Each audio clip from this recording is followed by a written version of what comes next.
Allez, entretien aujourd'hui avec Abdellah Karbouchi, donc un glorieux ancien du FC7. Donc merci à toi tout d'abord. Merci de m'accueillir aussi. Et tu es un habitué des interviews comme ça ou c'est quelque chose dans ta carrière qui te plaisait pas? On a aussi Ouais. on a eu quand même pas mal d'interviews parce que voilà, j'ai fait pas mal de clubs aussi. Donc ouais, on est habitué. Alors avant de retracer toute ta carrière, on va parler de toi actuellement et de savoir donc ce que tu deviens depuis que tu as raccroché les crampons. Depuis que j'ai accroché en fait, les crampons, ma dernière année de contrat professionnel c'était à Amiens en 2012. C'est l'année où je me suis marié également. Donc à partir de cette année-là, on avait tenté quelques aventures à l'étranger, tu sais. Ça s'est pas fait finalement. Et puis, après, Alors où ça? j'étais parti aux Émirats. Tenter Ah. un coup, c'était assez compliqué. Même si le niveau il est très faible là-bas. Donc après, on va pas rentrer dans les histoires, mais il faut venir avec les bonnes personnes pour signer, etc. C'est toute une autre histoire. Et après, quand je suis revenu ici, j'avais décidé d'arrêter complètement et puis de passer à autre chose. Et donc, par rapport à ça, quand j'étais revenu, il y avait des amis à moi qui tenaient un club à Villemont, qui m'avaient appelé juste pour faire quelques matchs par-ci par-là. Donc après, on est reparti dans ce truc et après, on a du mal à décrocher, quoi. Donc, j'ai pas décroché totalement. En fait, après ma carrière de pro, j'ai continué en amateur, j'ai fait Villemont, un petit passage à Dunkerque. Après, j'ai connu Amiens aussi. Notre club d'Amiens. Notre club d'Amiens, c'est le club Amiens AC, en National 2. Et puis, chaque année, je me dis, c'est la dernière année, mais au final, on prolonge le plaisir. Donc, d'un côté, ça m'a fait du bien de continuer d'apprendre du plaisir et pas couper totalement parce que après le football, on a quand même un gros manque. Et par rapport à ça, je me suis préparé un petit peu à la reconversion. Et comme je te disais tout à l'heure, quand on arrive à un certain moment après notre carrière, on a tous envie je pense que ça a fait à tous les footballeurs, on a envie de couper complètement du ballon. C'est soit on continue à être dedans, soit on a envie de couper complètement. Moi, c'est ce que j'ai fait. Donc, par rapport à ça, j'avais passé une formation qui était dans le sport, c'était le BPGEPS, c'est l'activité physique pour tous, sans savoir ce que j'allais faire derrière. Ah.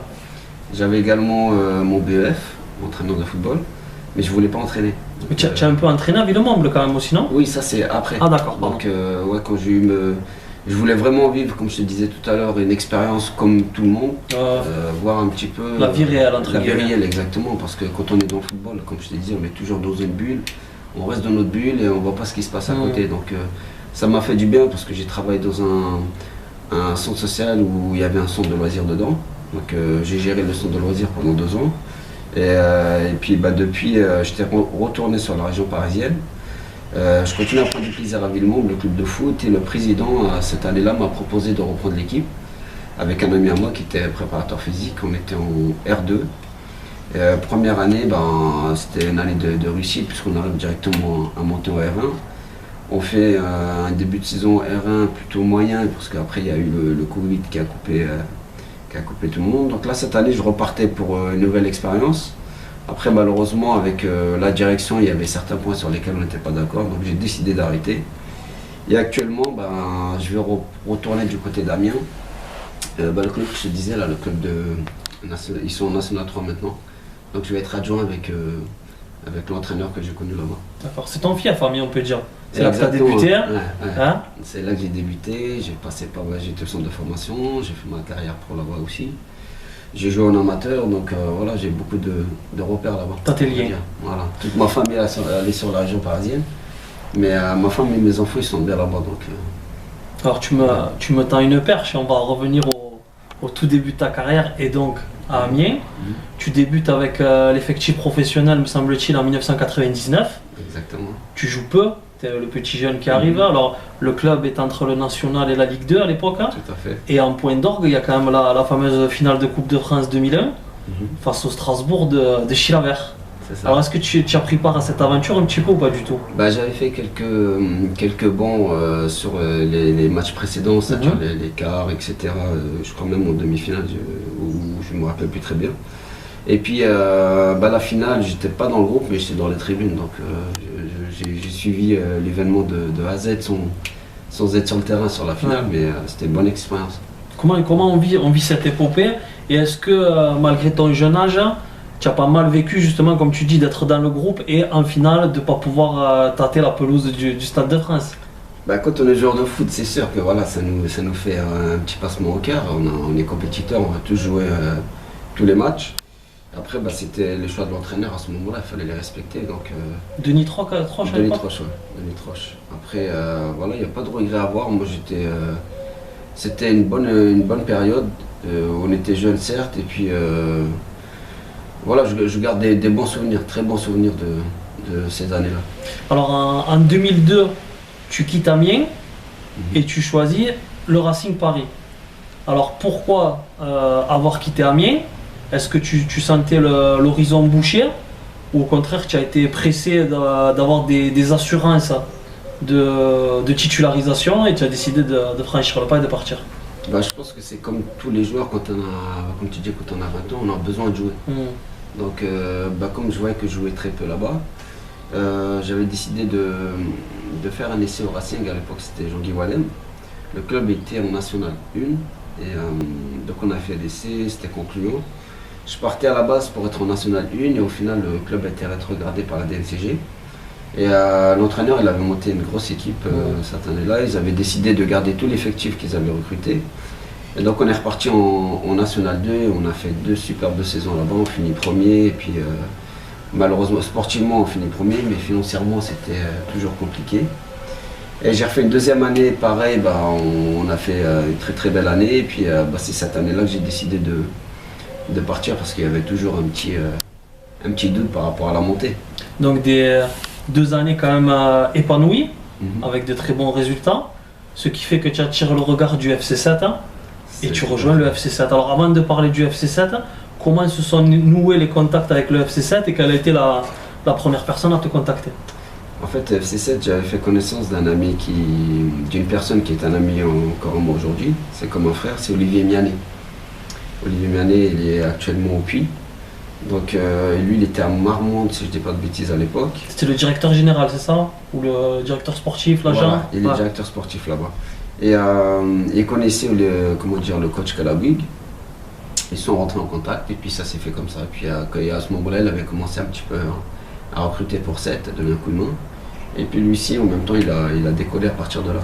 Il a rejoint le FC 7 aussi, non, à cette époque? Il travaillait beaucoup pour le FC 7. Il travaillait beaucoup pour le FC 7. Et il a fait quelques passages à Cannes, Dijon, etc. Et le hasard a voulu, si mes souvenirs sont bons, que ton premier match officiel avec le FC 7, c'était contre Paris, non? La première journée de championnat. Alors je me souviens même pas. Il me semble, si, il me semble, Louis Michel. C'était bien ça, ouais. Ah, c'était bien ça, parce que cette année-là, ils sont montés et j'étais blessé.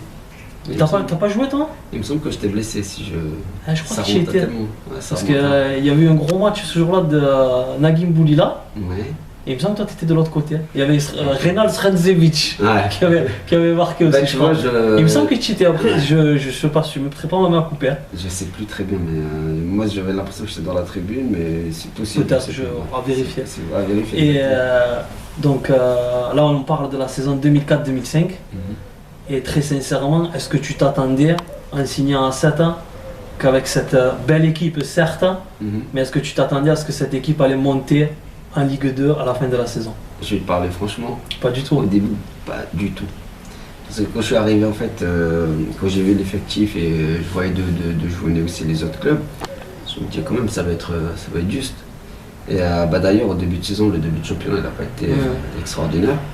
Et moi j'étais blessé, donc on n'avait pas l'effectif au complet. Il y avait moi, d'autres joueurs qui étaient blessés également. Et en fait, ce qui a fait notre force cette année-là, c'était le groupe qu'on avait. Tu prenais les autres équipes individuellement, sur le papier, ils étaient peut-être plus forts que nous, mais mentalement, on était au-dessus de tout le monde. On avait un état d'esprit, voilà, on pouvait compter sur tous les joueurs, même sur les remplaçants. Tu sentais vraiment une équipe, quoi, un vrai groupe. Et c'est ça qui a fait notre force cette année-là. Est-ce que certes il est arrivé en milieu de saison, mais est-ce que l'apport d'un Zico Toumba a été prépondérant? Bien sûr, parce que le championnat national, je pense que tout le monde le connaît, c'est un championnat très difficile. Et quand tu joues dans ces divisions-là, tu as besoin d'avoir un point de fixation devant. Donc lui nous permettait de garder le ballon. Sacré point de fixation, lui. Sacré point de fixation. Il gardait les ballons et puis nous sur les côtés avec Greg Dufresne, etc. On faisait notre boulot et puis derrière il le faisait super bien. Au milieu de terrain on avait des joueurs monstrueux et puis c'est ce qui a fait notre force. Donc moi j'en garde un superbe souvenir, notamment le dernier match contre Libourne avec l'envahissement du public, le speaker Christian Perato qui annonce que Libourne perd, mais en fait c'était pas le cas, que Toulon avait, bref, ça reste un glorieux souvenir. Et donc se profile la saison en Ligue 2.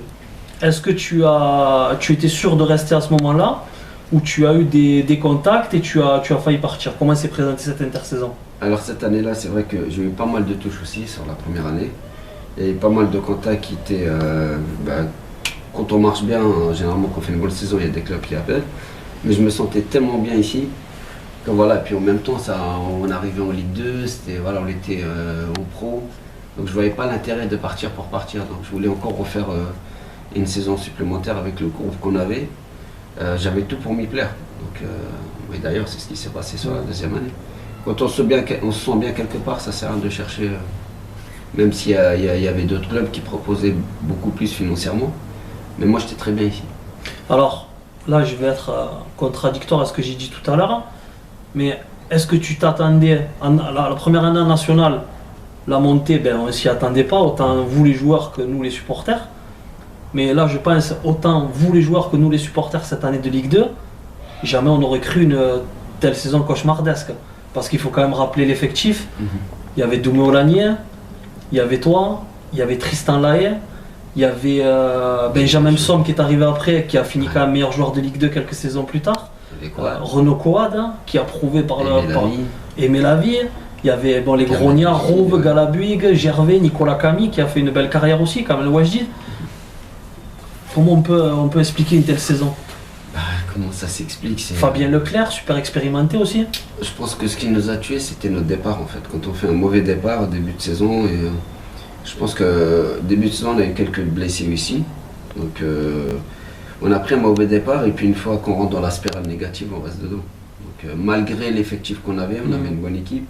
D'ailleurs, quand on regardait les matchs qu'on faisait, on était loin d'être ridicule parce que on tenait tête ou après c'était toujours les petits détails qui faisaient la différence au niveau. C'était toujours ça, on perdait toujours d'un point, d'une erreur de marquage ou un coup de pied arrêté. Et c'est vrai que cette année-là, je pense qu'avec l'effectif qu'on avait, on aurait pu faire beaucoup mieux. Milieu de tableau sans souci. Hein. Largement. Est-ce que finalement, je fais appel à tes souvenirs lointains, le tournant de cette saison, ça n'a peut-être pas été le match face à Guignon, là-bas à Guignon, où à peut-être 2 minutes de la fin, le FC7 menait 3-1 et vous avez fini à 3-3 avec la gueulante qui s'en est suivie du président Fosso et le limogeage peut-être une semaine après ou dans les jours qui ont suivi de Claude Galabuig. Est-ce que peut-être le vrai tournant de la saison, il n'est pas là? Je pense que c'est partie aussi des grands tournants de la saison. Parce que c'est vrai que quand on est en bas du tableau, on avait besoin de cette victoire-là. Quand tu mènes avec 3 buts et tu te fais remonter, je me rappelle ça très bien de ce match-là. Quand tu te fais remonter comme ça et puis tu vois tout ce qui s'enchaîne derrière, c'est vrai que voilà, ça fragilise le groupe. Et il y avait une petite cassure, c'est vrai. Paradoxalement, il y a eu très peu de victoires, mais il y a eu des moments forts cette saison-là. Je pense à la victoire face à Bastia à la dernière seconde, avec un but de Carmona. Ouais. Je pense forcément à ton but et à celui de Christophe Rouve, le derby face à Montpellier. Je pense le 4-4 face à Amiens, un match de fou aussi. Vous avez vécu quand même, vous avez fait vivre des émotions malgré tout quand même à ce public. C'est clair, franchement cette année-là, même tous les jours on n'a pas compris pourquoi on n'arrivait pas à avoir plus de victoires parce que les matchs ils étaient là, on fournissait les efforts, on faisait tout ce qu'il fallait, mais il manquait toujours ce petit truc, ce petit détail qui te permettait de gagner un match. Et puis c'est soit tu te fais remonter sur une erreur ou t'es à égalité et tu prends un vieux but à la fin.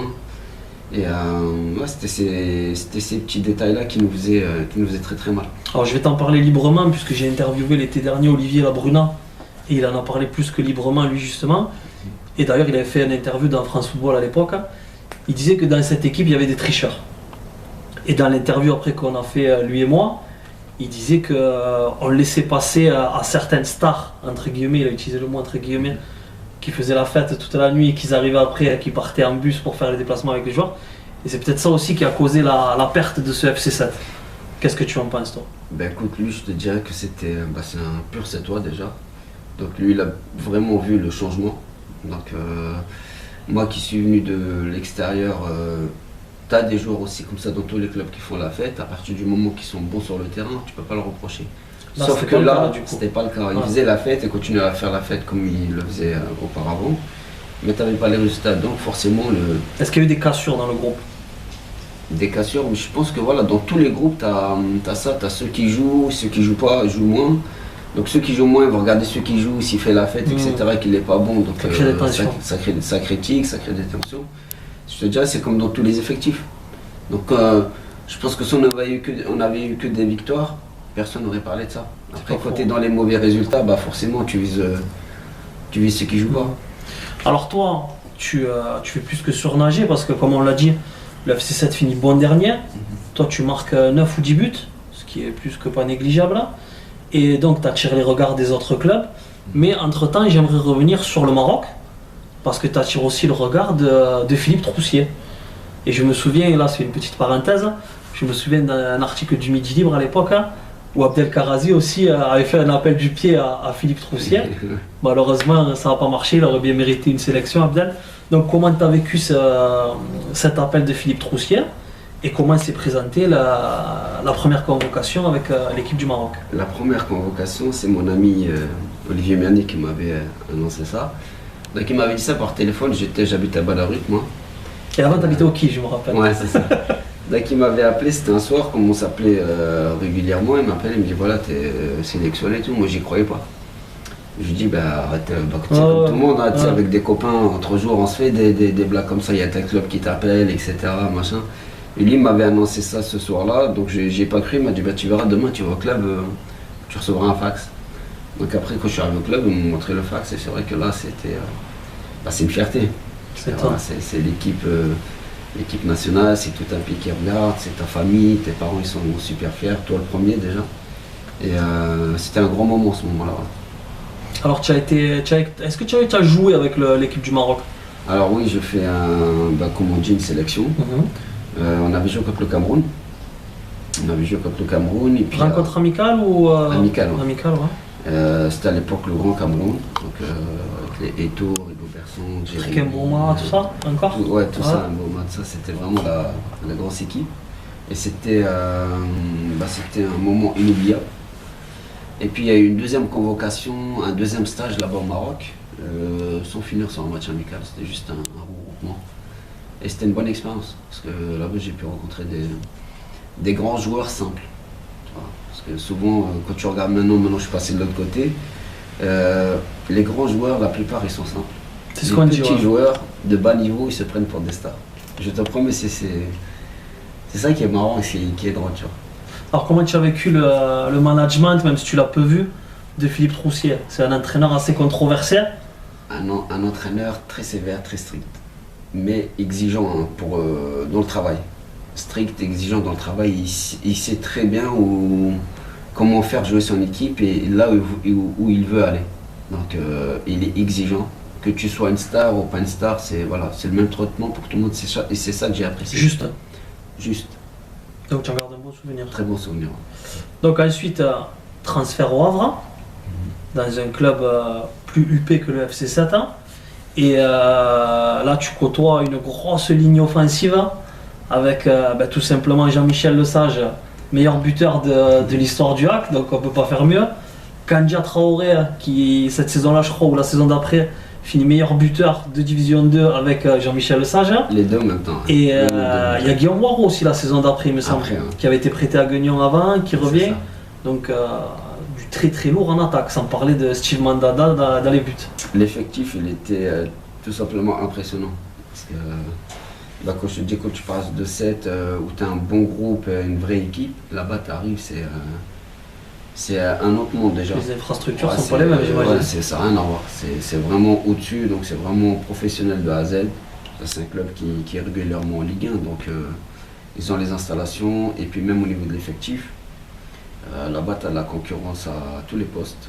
Tous les postes ils sont triplés, voire quadruplés avec les Pierre Ducrot, les Hénin, les Soumaré, les Davidas, Kevin Hanin. Tu avais Djigard aussi, tu avais Tu avais Thomas l'Écossais encore, non? Avant qu'il aille à 7, il me semble.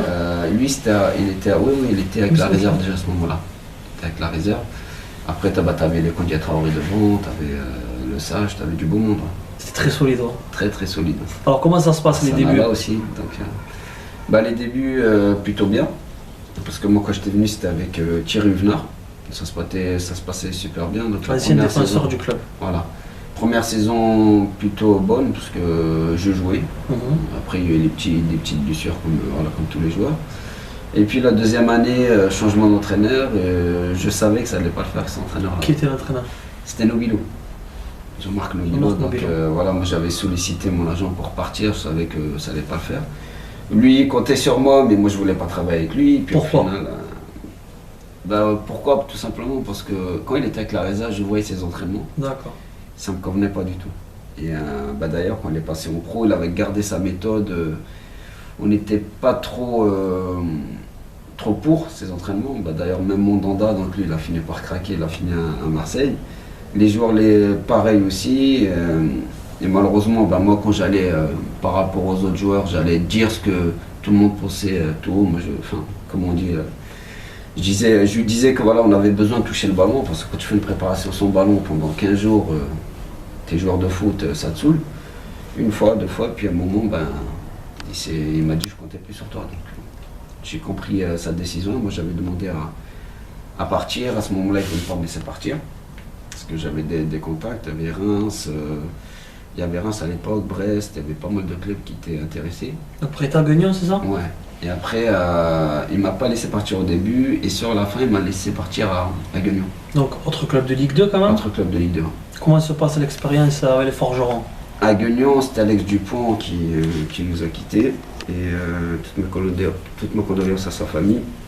Et, c'était 6 mois difficiles, au niveau résultat, mais 6 mois où j'ai pu reprendre du plaisir. Parce que c'était un entraîneur qui nous laissait une liberté totale offensivement. Voilà, j'ai repris du plaisir et puis pareil, là-bas on a connu la descente et je suis reparti au Havre. Et après, au Havre, tu restes un petit peu ou tu repars? Je reste un petit peu avec l'effectif, pro et puis la réserve un peu. Et après Cannes, c'est ça? Après Cannes, voilà. Donc en national, tu descends d'un échelon? C'était les conditions en fait. Ce qu'ils savent pas, les gens, c'est que voilà, les clubs, quand on part comme ça, des fois ils mettent des conditions. Par exemple, dans mon prêt, il y avait une condition où je ne devais pas jouer contre mon ancien club. Après, quand je suis parti, il fallait s'arranger à l'amiable. Donc il fallait pas que je me retrouve dans un club de même division. Il fallait que j'aille en dessous dans une nationale pour pouvoir me libérer en fait, pour trouver un accord. Et donc c'est ce qui s'est passé. Donc c'était pour ça que j'étais parti à Cannes. À la base, c'était voilà, je partais pour 6 mois, finir les 6 mois et rebondir derrière. Et puis quand je suis parti à Cannes, là-bas aussi on avait une grosse équipe. C'est ce que j'allais te dire. Grosse équipe. Avec Jérôme Youmé dans les buts, Vincent Di Bartolomeo et Yann Kohler en attaque. Exactement, il y avait du bon monde. Ouais. Et j'ai fait 6 mois, après je devais repartir à Vannes à ce moment-là en Ligue 2. Et Botéac aussi, pardon. Botéac, ouais. Je devais repartir à Vannes en Ligue 2 et puis le président de Cannes, il a voulu que je reste, il m'a fait une bonne proposition. J'ai fini par rester. Alors, un mot sur Yann Kohler. Ce que je te disais tout à l'heure, les joueurs qui ont connu le haut niveau, ils sont d'une simplicité, mais tu peux même pas t'imaginer. Un gars comme lui, ce qu'il a fait dans le football et comment se comporter avec tout le monde, le respect qu'il avait pour tout le monde et le respect qu'on avait pour lui, c'était quelque chose qui était remarquable. Il était très très humble. Super mec. Super mec. Physique impressionnant, 2m02. Impressionnant, ouais. Des chaussures, c'était... Et quelques années après, il a prolongé le plaisir avec l'équipe numéro 3 de Monaco. Ah ouais, ça montre la simplicité du mec et qu'il était là vraiment pour... il aimait vraiment le foot, il aimait le sport. Donc après ton départ de Cannes, il me semble que tu reviens à Amiens, c'est ça? Je reviens à Amiens. Donc en quelque sorte, tu étais encore jeune, mais tu boucles la boucle. Là. Exactement. Là où tout a commencé, tu retrouves le club national ou Ligue 2? National, et après on fait la montée. Alors raconte-nous ces années à Amiens. C'était, comme tu dis, après Cannes, je suis reparti là-bas. Première année, j'étais arrivé, j'étais toujours blessé. Beaucoup de blessures. Hein. Ouais. J'étais blessé. Après, quand je suis revenu de blessure, je commençais à rejouer, ça se passait bien. Donc, on fait la montée cette année-là. Et après, l'année de la Ligue 2, elle se passe bien au niveau sportivement, mais personnel. Hein. Sportivement, personnel, ça se passe bien. Mais après, on a fini aussi en bas de tableau. Donc, le club est descendu derrière et c'était compliqué. Alors pour revenir à cette saison de Ligue 2, si je ne me trompe pas, c'est une grosse Ligue 2, avec le Monaco de Giuli qui était revenu joueur, Monaco, entraîneur Lens. Marco Simone, Lens. Ouais. Il y avait Nantes aussi, non? Il y avait Nantes aussi. C'est une C'était, Ligue 2 impressionnante. Guingamp, c'était Bastia, t'avais une Ligue 2, elle était vraiment très costaud. Alors en parlant de toutes ces équipes et de tous ces joueurs, comme je pose en général à tous les joueurs qui ont joué à un très bon niveau, quel est le joueur, coéquipier ou adversaire qui t'a le plus impressionné? Le joueur, sincèrement, qui m'a le plus impressionné, je dirais, c'est le Kevin Hanna. Je l'ai toujours dit, je le redirai toujours, quand je suis arrivé au Havre, c'était le petit jeune, mais ce qu'il faisait déjà à son âge, c'était extraordinaire, il était au-dessus de tout le monde. Et quand je dis au-dessus, je pèse mes mots, franchement. Après, il y a d'autres joueurs qui m'ont impressionné, hein, qui sont très bons, mais lui, il avait quelque chose, c'est lui qui m'a tapé dans l'œil directement. Il avait une attitude un peu nonchalante, mais un joueur impressionnant. C'est le joueur, je m'en fous de tout. Ah, À cette époque-là, tu avais les Arsenal qui venaient le solliciter, ils ne voulaient pas y aller, tu comprenais pas. ouais. Donc je crois que c'est ce qui a fait aussi sa force, le fait de ne pas prendre les choses au sérieux comme certains les prennent. Lui, il était vraiment décontracté, il était vraiment je viens quand j'ai envie, je prends du plaisir et basta. Et puis derrière, il fait quand même une bonne carrière. L'OGC Nice, Sochaux aussi. Et puis malheureusement, après, derrière ce qui suit, c'est l'accident. Et aujourd'hui, moralement, de temps en temps, je l'ai au téléphone, il est très très fort mentalement. Très très fort. Il peut se déplacer ou reste tout? Il est complètement paralysé? Il est paralysé encore, il est dans un fauteuil roulant, mais il fait beaucoup d'efforts. Ouais, il arrive tout doucement à retrouver la marche. Alors, ma question va peut-être te paraître stupide, et elle l'est peut-être d'ailleurs, mais quand on voit le personnage qu'il était à l'époque en tant que joueur, est-ce que finalement ce qui lui est arrivé n'est pas surprenant? Attention, je m'exprime mal, hein, mais je veux dire, un mec bourré de facilité, bourré de talent, une attitude, comme tu l'as dit, de je m'en foutiste, est-ce que obligatoirement il fallait qu'il y ait cette fin-là? Tu comprends ce que je veux te dire? J'ai compris, mais je pense pas. Je pense pas parce que même si t'as des joueurs qui sont fous, ou t'as des joueurs qui ont un comportement qui peut être différent des autres, mais je crois que ces choses-là, malheureusement, dans la vie, on peut pas les C'est la fatalité. Ouais. Voilà, ça, c'est selon les accidents ou un handicap, etc. Comme aujourd'hui, j'ai un ami ici à 7 qui est Bakarazi. Bien entendu. Ouais. Donc malheureusement, ces choses-là, on ne peut pas les contrôler. Alors j'aimerais, c'était prévu, mais bon, c'est vrai qu'on est dans une note pessimiste, mais bon, je l'avais prévu dans mon interview. J'aimerais que tu nous dises 2 mots, voire même plus, sur Valérie Mézaga, que tu as côtoyé au Havre, et sur Doumé Olagnia, et ça fait pile 1 an qu'il est décédé justement. Christophe Robon aussi. C'est des choses, quand on l'apprend, quand la nouvelle elle arrive, on a du mal à y croire tout de suite. Parce qu'on se dit, voilà, c'est des personnes, comme tu dis, on les a connus en bonne santé, ils couraient de partout, et aussi de partir si jeune que ça. Donc c'est vrai que ça fait, au début on a du mal à y croire, mais après on est obligé d'accepter, c'est les choses qui arrivent dans la vie. C'est pas nous qui décidons malheureusement sur ça. Et c'est pas quelque chose qui va t'envoyer un message, et c'est triste, quand tu apprends ça, c'est triste, ça te fait quelque chose, comme Doumé, comme Valérie, tout ça, là, quand on apprend la chose, ça fait un gros choc quand même. Ça fait mal. Et pour finir sur une note un petit peu plus optimiste, comme j'ai de coutume, la caméra est à toi et le mot de la fin, tu nous dis ce que tu veux. Ce que j'ai à dire, c'est que aujourd'hui je reviens encore passer mes vacances sur 7. C'est une ville qui m'a vraiment, que j'ai apprécié énormément, que j'apprécie toujours. J'ai beaucoup d'amis ici. Et je tiens à remercier beaucoup les supporters sétois, la ville de Sète, le club de Sète, ce qui m'a apporté parce que voilà, c'était un gros trop-plein pour moi. Je remercie tous les joueurs avec qui j'ai joué. Et j'ai voilà, une grosse dédicace pour mon ami, mon frère Karazi. Voilà, il a un gros mental et on est tous avec lui, voilà, tout simplement. Allez, merci à tous. On s'arrête sur cette bonne note. Merci à Merci toi Fabien. et ça a été un plaisir. Merci également. Beaucoup. Partagez. Merci. Merci.